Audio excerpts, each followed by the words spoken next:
Commençons par voir des exemples d'autres formes de boucles for. Dans cette boucle for ici, j'ai déclaré une variable que j'ai appelée p, qui va être initialisée à 0. La condition est p strictement inférieur à 10, et l'instruction d'incrémentation est p plus égale 2. Alors je vous rappelle que écrire p plus égale 2, c'est équivalent à écrire p égale p plus 2. P va donc être initialisé à 0. À la fin du premier tour de boucle, on va ajouter 2 à P. Donc P va prendre la valeur 2. Ensuite, P va prendre la valeur 4, ainsi de suite, jusqu'à ce que P prenne la valeur 10. Dans ce cas, la condition va devenir fausse, et on va sortir de la boucle. Donc dans la boucle, P va prendre les valeurs 0, 2, 4, 6 et 8. Considérons maintenant cette instruction for qui déclare une variable k initialisée à 10.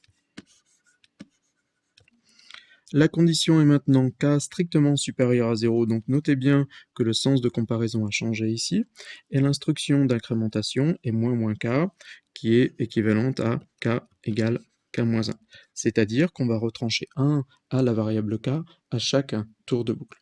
Donc k est initialisé à la valeur 10, à la fin du premier tour de boucle, on va retrancher 1 à k, donc k va prendre la valeur 9, ensuite k prendra la valeur 8, jusqu'à ce que k prenne la valeur 0. Dans ce cas, la condition ici deviendra fausse, et on va sortir de la boucle. Donc à l'intérieur de la boucle, k prend les valeurs 10, 9, etc. jusque 1. Considérons maintenant ce troisième exemple qui déclare une variable i initialisée à 0. La condition est i supérieur ou égal à 0, et l'instruction d'incrémentation est plus i, c'est-à-dire qu'on va ajouter 1 à la variable i à chaque tour de boucle. I commence donc avec la valeur 0. À la fin du premier tour de boucle, on va ajouter 1 à i va donc prendre la valeur 1. Cette condition va être vraie, on va donc continuer, et à la fin du deuxième tour de boucle, on va ajouter 1 à i qui va prendre la valeur 2. Cette condition va être encore une fois vraie, et on va continuer. Et vous pouvez constater que, du moins dans le principe, i va prendre toutes les valeurs positives possibles sans que cette condition devienne fausse, et la boucle va être répétée indéfiniment. Alors pourquoi du moins dans le principe? Pour des raisons techniques que je ne vais pas détailler, ce n'est pas complètement vrai, mais on va tout de même répéter la boucle un très grand nombre de fois. Une boucle for peut donc ne pas s'arrêter, c'est ce qui se produit quand la condition est toujours vraie. Alors plusieurs causes sont possibles. Par exemple, comme dans l'exemple précédent, peut-être qu'on s'est trompé sur la condition. Alors encore une fois, dans un tel cas, en fait, la boucle va tout de même s'arrêter, mais après un très grand nombre d'itérations. Ou une deuxième cause possible est de se tromper sur l'instruction d'incrémentation, comme ici. J'ai ici incrémenté la variable j, alors que ma condition est sur la variable i. Si je ne modifie pas la valeur de la variable i dans le bloc de la boucle, comme i est initialisé à 0, cette condition va être toujours vraie. Donc en pratique, si vous vous retrouvez dans un tel cas où une boucle for ne s'arrête pas, vous pouvez toujours utiliser la combinaison CTRL-C pour arrêter votre programme. Considérons maintenant quelques erreurs commises fréquemment par des débutants. Notez tout d'abord qu'il n'y a pas de point-virgule à la fin de la ligne qui commence par le mot-clé for, c'est-à-dire qu'il n'y a pas de point-virgule ici. Il se trouve que si vous mettez tout de même un point-virgule, le compilateur va accepter votre programme, mais votre programme va se comporter de façon un peu surprenante. Et en fait, ce code, avec un point-virgule, va n'afficher qu'une seule fois le mot « bonjour ». Pourquoi?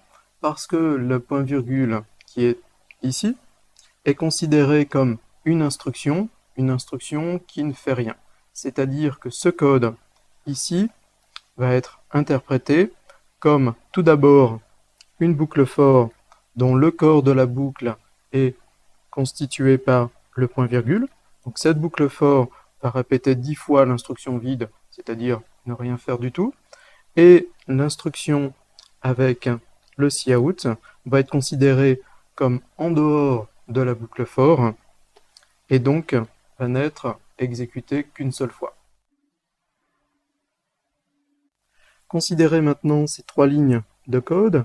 Ces lignes vont en fait produire l'affichage suivant, c'est-à-dire que la première instruction cout va être répétée 5 fois, et la deuxième instruction cout va n'être exécutée qu'une seule fois. Alors pourquoi? Parce qu'en fait, ce code-là va être interprété de la façon suivante, c'est-à-dire avec la première instruction cout à l'intérieur de la boucle for, et la deuxième instruction cout après la boucle for, et donc ne va pas être répétée. Donc faites bien attention, il ne suffit pas de décaler ces lignes pour qu'elles soient toutes les deux à l'intérieur de la boucle for. Si vous voulez que ces deux lignes soient effectivement répétées, il faut rajouter une accolade avant la première instruction et une accolade fermante après la dernière instruction.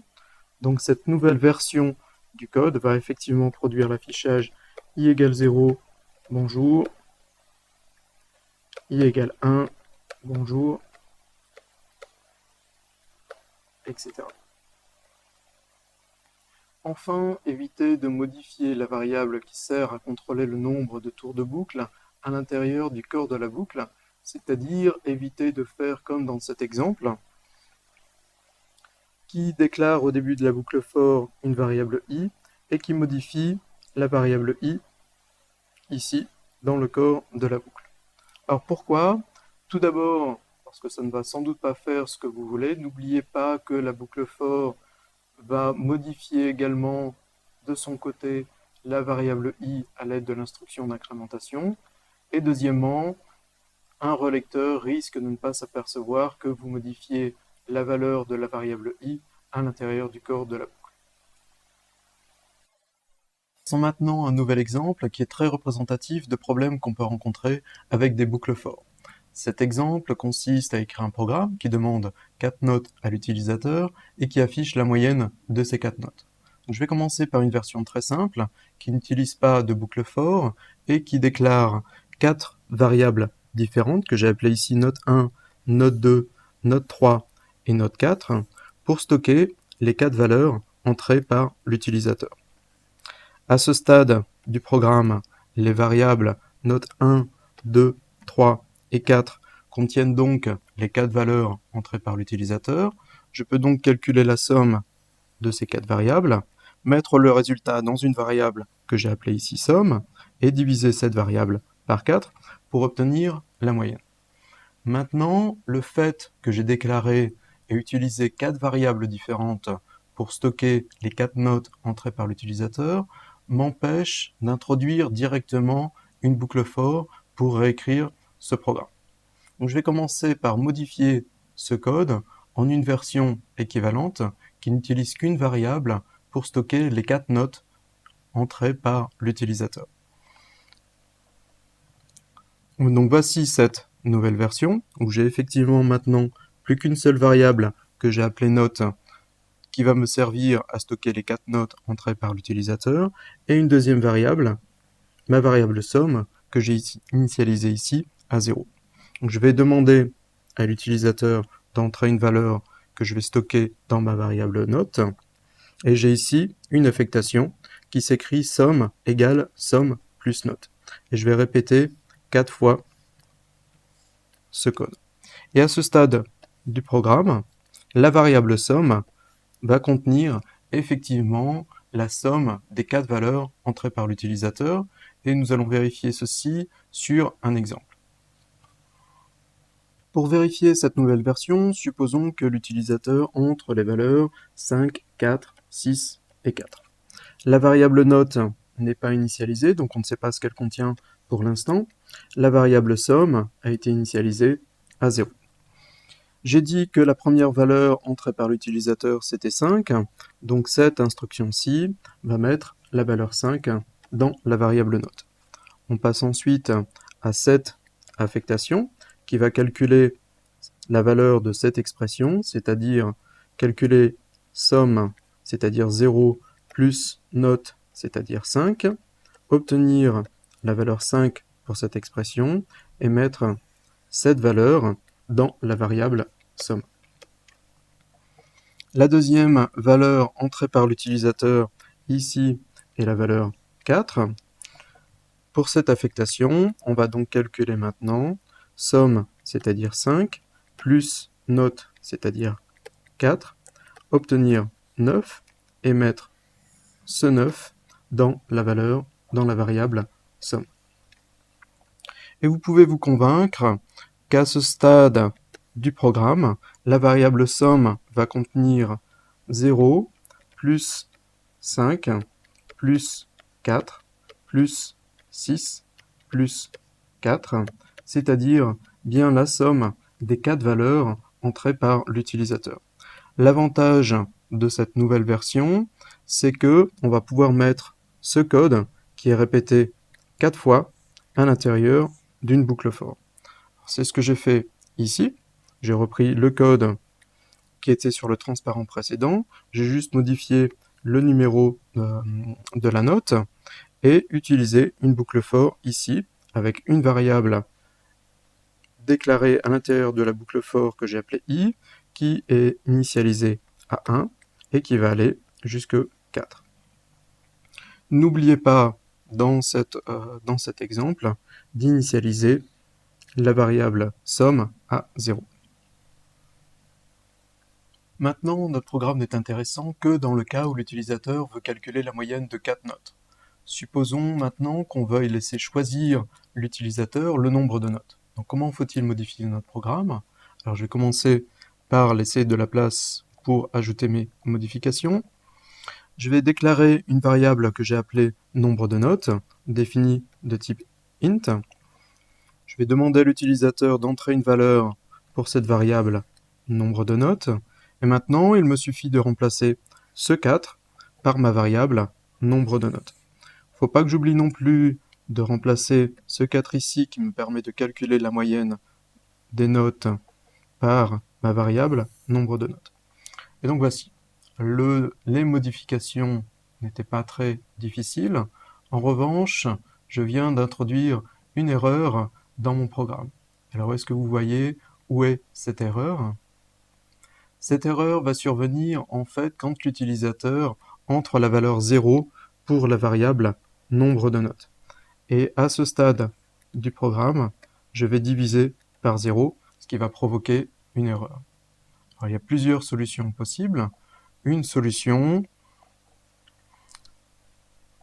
ça va être de tester si le nombre de notes est bien supérieur à 0, comme il se doit.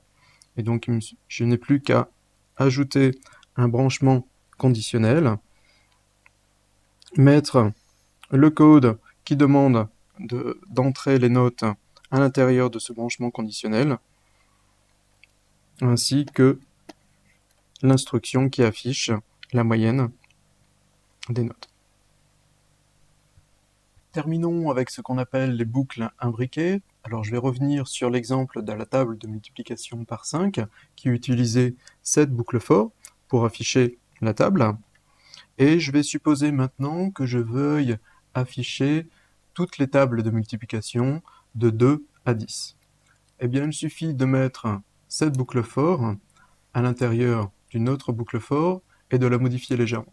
Alors si je mets directement cette boucle for à l'intérieur d'une autre, comme ce que j'ai fait ici, donc j'ai gardé exactement le même code pour cette boucle for, je l'ai mis à l'intérieur d'une deuxième boucle for qui utilise une variable j qui va être initialisée à 2 avec une condition j inférieur ou égal à 10.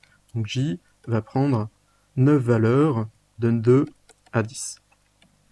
Donc tout ce code va m'afficher 9 fois la table de multiplication par 5. Si je veux maintenant afficher toutes les tables de multiplication de 2 à 10. Il me suffit de modifier ce 5 pour le changer en la valeur de j, et surtout de modifier ce 5-ci. Donc je vais donc obtenir ce code-ci, que je vais détailler pour vérifier qu'il fonctionne correctement. La première boucle for commence par déclarer une variable j initialisée à 2. On va ensuite tester la condition j inférieur ou égal à 10. La condition est vraie, donc on va rentrer dans le corps de la boucle for j, c'est-à-dire exécuter cette instruction-ci, qui affiche table de multiplication par ensuite la valeur de j, c'est-à-dire 2, ensuite un 2 points. On va maintenant exécuter la boucle for i qui se trouve ici, qui déclare donc une variable i et l'initialise à la valeur 1. On va ensuite tester la condition i inférieur ou égal à 10 qui est vraie. On va donc rentrer dans la boucle for i, c'est-à-dire exécuter cette instruction-ci avec la valeur de j qui vaut 2. On va afficher multiplié par. Ensuite, la valeur de i qui vaut 1. Ensuite, vaut.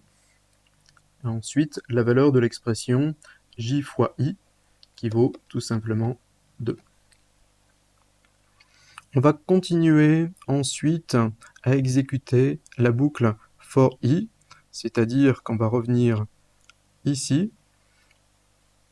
L'opération d'incrémentation va ajouter 1 à la valeur de i, donc i va prendre la valeur 2. La condition est toujours vraie, et donc on va continuer à exécuter le corps de la boucle for i avec j qui vaut toujours 2. Maintenant, i vaut 2. On va donc afficher 2 ici. Et l'expression j multiplié par i vaut maintenant 2 fois 2, c'est-à-dire 4. Ainsi de suite, jusqu'à ce que i prenne la valeur 10. L'opération d'incrémentation va donner la valeur 11 à la variable i. La condition ici va devenir fausse et on va sortir de la boucle. Sortir de la boucle, ça veut dire continuer ici à ce stade du programme et on arrive à la fin du corps de la boucle for j. Et donc on va continuer à itérer à l'intérieur de la boucle for j, c'est-à-dire revenir ici, incrémenter j en exécutant l'opération d'incrémentation plus j, donc j va prendre la valeur 3. La condition j inférieur ou égal à 10 est toujours vraie, donc on va rentrer dans le corps de la boucle. Entrer dans le corps de la boucle, ça veut dire exécuter d'abord cette instruction-ci, qui affiche table de multiplication par avec la valeur de j qui vaut maintenant 3. Et on entre, encore une fois, dans la boucle for i. La variable i est déclarée de nouveau, initialisée de nouveau à 1. La condition est vraie, et on va rentrer dans la boucle, dans le corps de la boucle for i, et exécuter cette instruction-ci, avec cette fois-ci j qui vaut 3. On va afficher multiplié par la valeur de i qui vaut 1. Ensuite, vaut, et la valeur de cette expression qui est 3 fois 1, c'est-à-dire 3. Et ainsi de suite.